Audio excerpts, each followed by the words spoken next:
Hello everyone, कैसे हो आप सभी और कैसी चल रही है सभी की पढ़ाई। आज का हमारा टॉपिक है फिर से सातवीं पंचवर्षीय योजना। छः पंचवर्षीय योजना हम देख चुके हैं और ये हमारी सातवीं पंचवर्षीय योजना है। ठीक है, तो हम शुरू करते हैं सातवीं पंचवर्षीय योजना को, जिसका जो टाइम रहा है सातवीं पंचवर्षीय योजना का वो रहा है 1985 से 90 तक, 1990 तक का। तो इसमें भी आप लोगों ने क्वेश्चन आते हैं कई कि राजीव गांधी का शासनकाल कौन सी पंचवर्षीय योजना में रहा है। तो सातवीं में ही रहा है, क्योंकि 1984 में हमारी जो इंदिरा गांधी थी उनका देहांत हो चुका था और उसके बाद उनके बेटे ने प्रधानमंत्री का पद संभाला और इसके अनुसार सातवीं पंचवर्षीय योजना में राजीव गांधी का शासनकाल रहा। ठीक है, और इंदिरा गांधी का कौन से में रहा था, इसके पहले वाला यानी छठवीं में, सिक्स्थ में। ठीक है। और उद्देश्य हम देख लेते हैं इसके कि उद्देश्य क्या रहा है। तो रोजगार, शिक्षा और जन स्वास्थ्य का विकास। ठीक है, जन स्वास्थ्य का विकास। अब इसकी ट्रिक आप लोग देख लो कि रोजगार मतलब क्या हुआ कि अर्थव्यवस्था तो खराब चली रही थी अपनी, तो रोजगार तो इसमें चलेगा ही चलेगा और शिक्षा भी चलेगी, और इसके अलावा जन स्वास्थ्य का विकास। तो इसकी ट्रिक ये बना लो कि देखो 1984 में क्या हुआ, इंदिरा गांधी की डेथ हुई थी, है ना। तो क्यों हुई थी डेथ, क्योंकि लोगों में शिक्षा का अभाव था, बुरी मानसिकता थी, है ना, विकृत मानसिकता हो चुकी थी और लोगों को समझ में नहीं आता अच्छा क्या बुरा क्या, तो उनको शिक्षित करना ज़रूरी था। ठीक है, और प्लस इसके साथ ही साथ क्या, स्वास्थ्य का विकास। अब भाई वो घायल हो गई थी तो उनका स्वास्थ्य भी ठीक कराया, उनका इलाज कराया। तो इस तरीके से आप याद रख लेना कि इंदिरा गांधी के टाइम पर शिक्षा और स्वास्थ्य को प्राथमिकता दी, साथ ही साथ रोजगार को भी। ठीक है, इसके बाद आगे देखेंगे कि इसका मॉडल क्या था, दीर्घकालिक विकास विधि और उदारीकरण मॉडल। ठीक है, दीर्घकालिक विकास विधि और उदारीकरण मॉडल। अच्छा, आप लोगों ने देखा होगा कि राजीव गांधी के टाइम पर, राजीव गांधी का शासनकाल था, इसमें टेक्नोलॉजी का काफ़ी विकास हुआ, मतलब बहुत ज़्यादा इसको आगे लाया गया, डेवलपमेंट हुई इसमें टेक्नोलॉजी में। तो ये विकास की विधि थी, मतलब विकास करने की एक विधि थी भाई।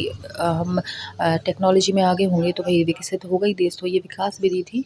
तो ये राजीव गांधी के टाइम पर आई और इसके साथ साथ क्या हुआ था, उदारीकरण, मतलब उदार दिल से उन्होंने कंप्यूटर्स की फील्ड में काफ़ी ज़्यादा मतलब क्या बोलते हैं कि लेकर आए, कंप्यूटर्स का उपयोग बढ़ा उनके टाइम में। तो उदारीकरण, उदार दिल से उन्होंने कंप्यूटर्स के उपयोग पर जोर दिया। ठीक है, तो ऐसे ही याद हो जाएगा आपको। नेक्स्ट है हमारा अध्यक्ष कौन थे, राजीव गांधी, जो अभी अपन ने देख ही लिया है। इसके बाद निर्मित सहयोगी सुखमय चक्रवर्ती। निर्मित सहयोगी कौन थे, सुखमय चक्रवर्ती, जो कि हमने देख लिया था तीसरी पंचवर्षीय योजना में, सुखमय मॉडल था हमारा, है ना। तो इन्होंने इसमें सहयोग करा है इस बार।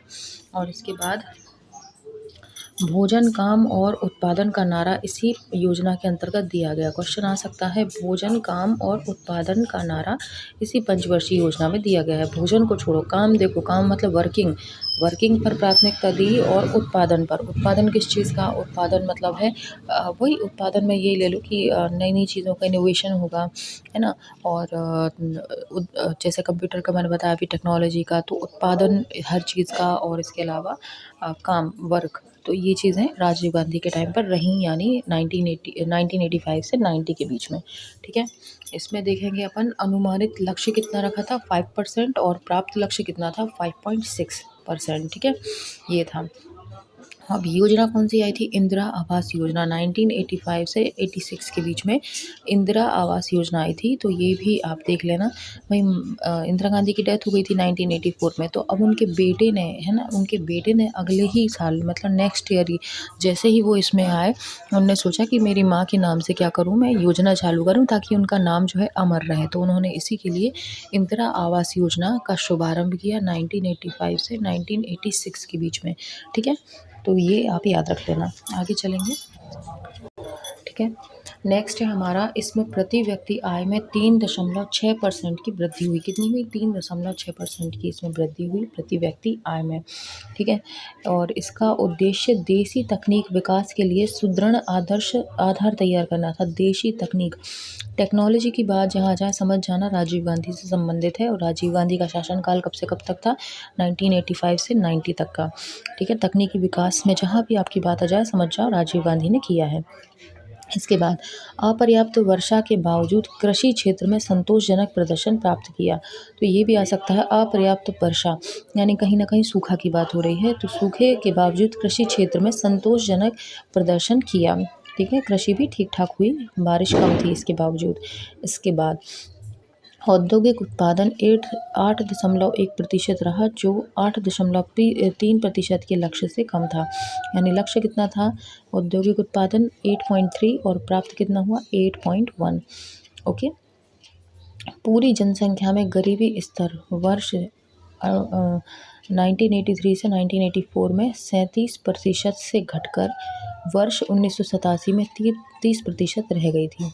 गरीबी का स्तर मतलब कम हुआ था। 1983 से 1984 में 37% था। ठीक है, मतलब इंदिरा गांधी के शासनकाल में 37% था गरीबी स्तर, और राजीव गांधी के टाइम पर कितना हो गया था? 30% हो गया था। मतलब उनके बेटे ने 7% और गरीबी कम कर दी थी। ठीक है, ऐसे याद रख लेना आप लोग। आगे देखेंगे, 7 कदम आगे था, मतलब गरीबी उन्मूलन में इनका बेटा 7% आगे था। ठीक है, इसके बाद सातवीं योजना दीर्घकालिक विकास की युक्तियों पर जोर देते हुए उदारीकरण पर बल देने वाली थी। कैसी थी?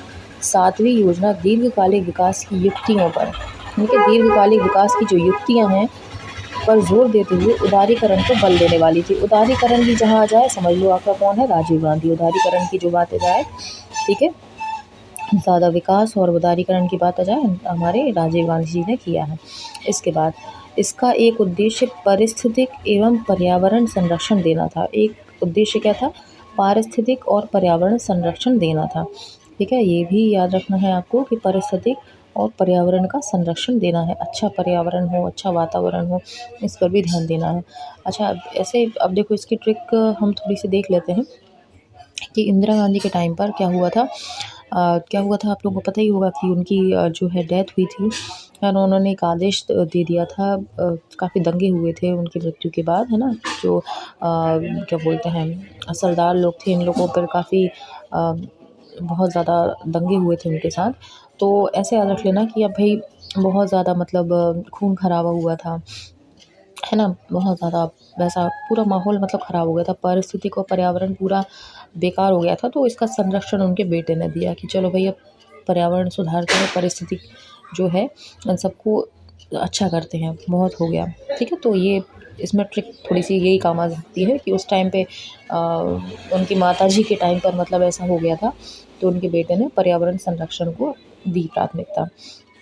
इसके बाद इस योजना में योजना परिव्यय की दृष्टि से पहली बार निजी क्षेत्र को सार्वजनिक क्षेत्र की तुलना में वरीयता दी।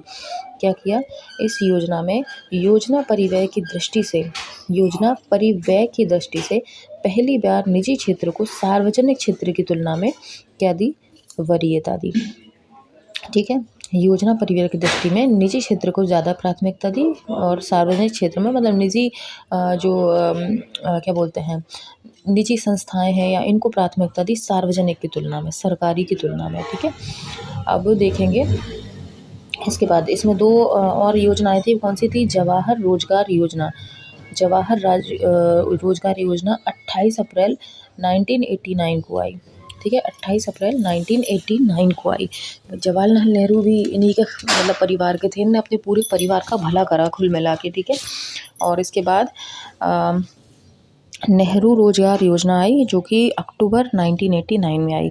ठीक है, तो इन्होंने जवाहर रोजगार को और नेहरू रोजगार को, है ना, जवाहर रोजगार और नेहरू रोजगार दोनों ही 89 में आई है। तो अपनी मतलब शासनकाल ख़त्म होने से एक साल पहले करा, और इंदिरा आवास योजना को शासनकाल शुरू होने के एक साल बाद करा।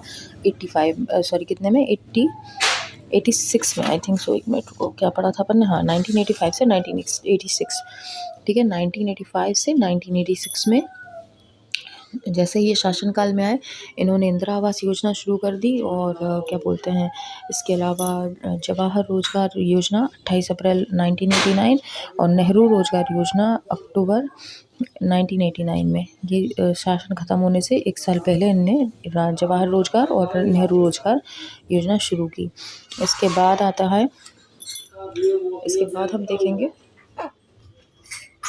2 वार्षिक योजनाएं इनने शुरू करी। ठीक है, तो वार्षिक योजनाओं में क्या आ जाएगा आपका, वही आपका क्या आ जाता है, योजना अवकाश आ जाता है। ठीक है,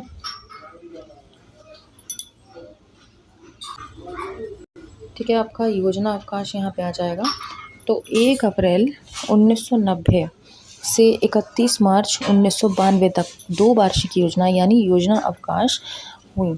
ठीक है, तो इसका देख लेते हैं अपन। 31 मार्च 1990 को 7वीं पंचवर्षीय योजना की समाप्ति पर, जैसे ही आपकी 7वीं पंचवर्षीय योजना खत्म होती है 31 मार्च को, सरकारों को जल्दी जल्दी बदलने से 8वीं पंचवर्षीय योजना नहीं प्रारंभ हो सकी। ठीक है, सरकार जल्दी जल्दी बदल रही थी, इस वजह से 8वीं पंचवर्षीय योजना नहीं शुरू हो सकी। यद्यपि दिसंबर 1989 में ही कांग्रेस सरकार ने 1990 से 1995 हेतु 8वीं पंचवर्षीय योजना का प्रारूपण कर लिया था, लेकिन आम चुनावों में जनता दल के विषयोपरांत पीवी सिंह सरकार ने रामकृष्ण हेगड़े की उपाध्यक्षता वाली नई योजना आयोजन का गठन किया, जिसने नई 8वीं पंचवर्षीय योजना 1990 से 95 को प्रारूपित किया। परंतु नवंबर 1990 में जनता दल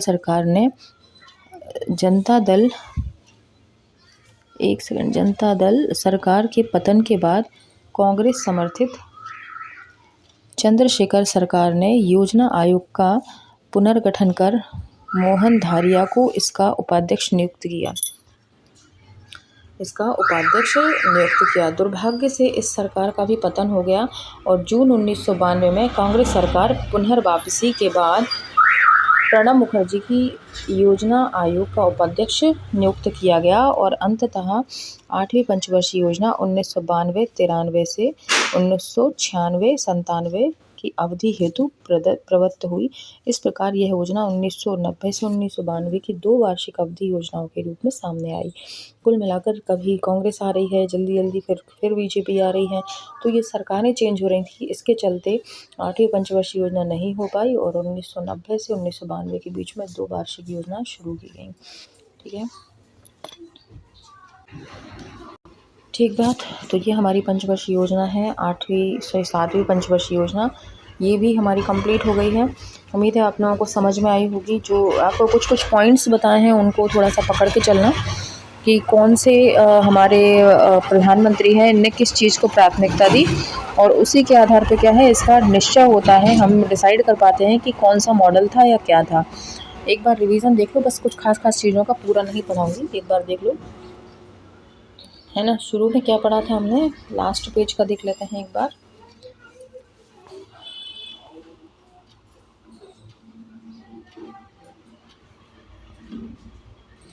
लास्ट पेज में हमने देखा था कि इसकी शुरुआत कब हुई थी, 1985 से 1990 तक हुई थी और उद्देश्य क्या था इसका, रोजगार, शिक्षा तथा जन स्वास्थ्य कार्यक्रम। ये मैंने बताया था कि इंदिरा गांधी की डेथ हो गई थी 1984 में और उन पर हमला हुआ था।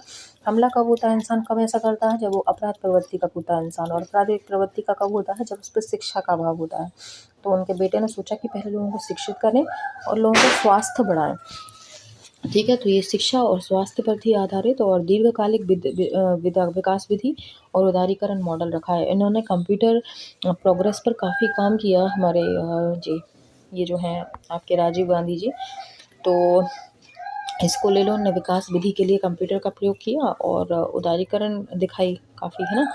तो ये हो जाएगा। अध्यक्ष राजीव गांधी थे, सहयोगी कौन थे, सुखमय चक्रवर्ती। भोजन, काम और उत्पादन का नारा इसी योजना के अंतर्गत लगा। ठीक है, इंदिरा आवास योजना आई थी 1985 से 1986 के बीच में। ठीक है, नेक्स्ट देखेंगे। प्रति व्यक्ति आय कितनी थी, 3.6% में वृद्धि हुई थी। इसका उद्देश्य तकनीकी विकास के लिए सुदृढ़ आधार तैयार करना था। तकनीक की बात आ गई, राजीव गांधी। अपर्याप्त वर्षा के बावजूद कृषि क्षेत्रों में ने संतोषजनक प्रदर्शन किया। ठीक है, औद्योगिक उत्पादन 8.1% रहा, जो कि 8.3 के लक्ष्य से कम था। ठीक है, पूरी जनसंख्या में गरीबी स्तर में 1983 में से 84 में 37%, जो घटकर 1987 में 30% रह गई थी।